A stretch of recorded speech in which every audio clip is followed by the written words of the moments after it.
काला जादू जब अंधेरा अंधेरे को ही निगल जाता है। गांव का नाम था देवपुर। दिन में आम सा गांव, लेकिन सूरज ढलते ही कोई भी बाहर निकलने की हिम्मत नहीं करता। कहते थे इस गांव में काला जादू काले जादू को ही काटता है। पहला साया। रमेश को सब कुछ ठीक लग रहा था, जब तक उसकी पत्नी सीमा ने अजीब हरकतें शुरू नहीं की। आधी रात को उठकर दीवारों से बातें करना, शीशे में खुद को नहीं किसी और को देखना, और हर शुक्रवार को बिना वजह खून की गंध आना। एक रात सीमा ने अचानक कहा, उसने मुझे बांध दिया है, अब सिर्फ वो ही मुझे छुड़ा सकता है। रमेश समझ गया, काला जादू हो चुका है। गांव के बाहर रहता था एक बूढ़ा आदमी, कालू बाबा। लोग कहते थे वो जादू नहीं करता, वो जादू से लड़ता है। कालू बाबा ने सिर्फ एक सवाल पूछा, तुम्हारी पत्नी पर जादू किसने किया है? रमेश ने नाम लिया, हरी झा।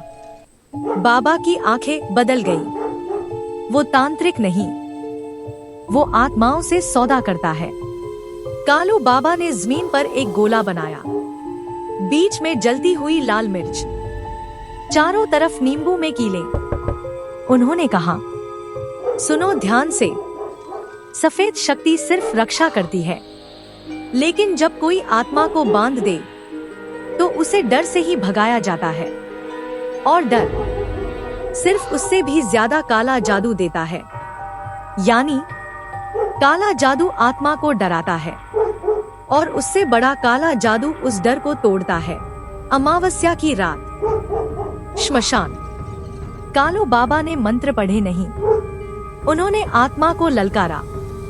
अचानक हवा रुक गई, सीमा जमीन पर गिर पड़ी। एक आवाज आई, वो मेरी है। कालू बाबा हंसे, गलत, तू उसकी है, और आज मैं तुझे आजाद करता हूँ। उन्होंने अपनी हथेली काटी, खून जमीन पर गिरा। जो बांधता है उससे ज्यादा काला बनना पड़ता है, तभी बंधन टूटता है। जमीन फटने जैसी आवाज हुई, सीमा की चीख, और फिर सन्नाटा। सुबह सीमा ठीक थी, लेकिन कालू बाबा कभी वापस नहीं आए। गांव में एक बात फैल गई, काला जादू खत्म नहीं होता, वो सिर्फ किसी और में ट्रांसफर हो जाता है। और आज भी देवपुर में कहते हैं, अगर कभी रात में किसी बूढ़े की आवाज आए, मैंने उसे बचाया था, तो दरवाजा मत खोलना, क्योंकि काला जादू कीमत हमेशा लेता है। देवपुर की वो रात खत्म हो चुकी थी। सीमा जिंदा थी, रमेश खुश था, लेकिन गांव में एक चीज बदल चुकी थी। अब लोग रात में अपने ही नाम की आवाज सुनते थे। कालू बाबा के गायब होने के 7वें दिन रमेश के दरवाजे पर सुबह सुबह एक चीज मिली, 4 नींबू, बीच में एक काला धागा, और मिट्टी में लिखा, अब मेरी बारी है। सीमा ने वो देखा, और पहली बार डर के बजाय मुस्कुरा दी। उसी रात सीमा ने वो बात बताई जो उसने पहले कभी नहीं कही थी। रमेश, हरी झा ने मुझ पर जादू नहीं किया था। रमेश का दिल बैठ गया। तो फिर सीमा की आवाज बदल गई, मैं खुद गई थी उसके पास। सीमा ने कहा, कालू बाबा ने जो तोड़ा वो जादू नहीं था, वो सौदा था। दरअसल हरी झा और कालू बाबा दोनों एक ही चीज करते थे, आत्माओं से डील।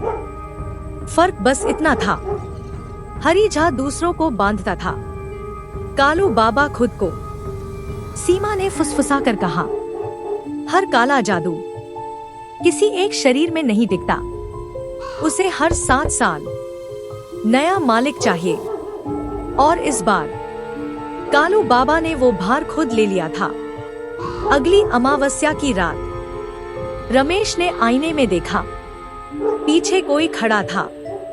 वही सफेद कपड़े, वही झुकी हुई गर्दन, कालू बाबा, लेकिन आंखें पूरी तरह काली। मैंने उसे बचाया, अब तू मुझे आजाद करेगा। सीमा अचानक बोली, या फिर मुझे वही बनने दे जो मैं बनने वाली थी। रमेश समझ गया, सीमा कभी ठीक हुई ही नहीं थी। जादू बस ट्रांसफर हुआ था, और अब काला जादू किसी को छोड़ना नहीं चाहता था। देवपुर में आज भी एक नियम है, अगर कोई कहे मैंने काला जादू काट दिया, तो समझ लेना किसी और ने उसकी जगह ले ली है। अमावस्या की रात थी। देवपुर की हवा आज अलग थी, ना ठंडी ना गर्म, भारी, जैसे कोई चीज पूरे गांव पर बैठी हो। रमेश समझ चुका था, अब भागने का कोई रास्ता नहीं। कालू बाबा की आवाज अब रोज उसके कान में आती थी, एक को चुनना पड़ेगा। सीमा चुप थी, बहुत ज्यादा चुप। उसकी आंखों में अब डर नहीं था, इंतजार था। रमेश को कालू बाबा की झोपड़ी में एक जली हुई संदूक मिली। अंदर काली चमड़े की किताब, जिस पर लिखा था अंत नहीं, केवल उत्तराधिकारी। पहला पन्ना। अगर तुम यह पढ़ रहे हो तो समझ लो तुम चुने जा चुके हो। किताब में लिखा था, काला जादू तोड़ा नहीं जाता, उसे मारा नहीं जाता, उसे किसी को सौंपा जाता है। और सबसे खतरनाक लाइन, जो इसे स्वीकार करता है वही इसे नियंत्रित कर सकता है। सीमा बोली, रमेश, हरी जा। कालू बाबा सब सिर्फ वाहक थे। उसने अपना दुपट्टा हटाया। उसकी पीठ पर वही चिन्ह जो किताब में बना था। मैं चुनी गई थी बहुत पहले। रमेश कांप गया। तो तुमने सब जानबूझकर? सीमा मुस्कुराई, हाँ, क्योंकि अगर मैंने इसे नहीं लिया तो ये पूरा गांव ले लेता। श्मशान, वही गोला, वही लाल मिर्च। लेकिन इस बार कोई मंत्र नहीं, कोई तांत्रिक नहीं। सीमा जमीन पर बैठी और बोली, काला जादू डर से नहीं, स्वीकार से शांत होता है। उसने अपनी हथेली काटी, खून जमीन पर गिरा। चारों तरफ आवाजें, हम आजाद होना चाहते हैं। सीमा ने आंखें बंद की। नहीं, अब तुम मेरे हो।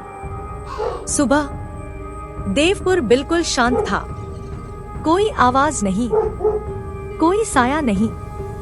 सीमा सामान्य, लेकिन रमेश की परछाई अब उसके साथ नहीं चलती थी। गांव में आज भी एक औरत रहती है, सीमा। वो किसी को नुकसान नहीं पहुंचाती, ना तंत्र करती है, ना मंत्र। लेकिन अगर कोई पूछ ले, काला जादू सच में होता है क्या, वो बस इतना कहती है, हाँ, और मैं उसका आखिरी दरवाजा हूँ। देवपुर में आज भी कहा जाता है, जब तक कोई उसे संभाल रहा है दुनिया सुरक्षित है। लेकिन अगर कभी सीमा ने दरवाजा खोला तो अगली कहानी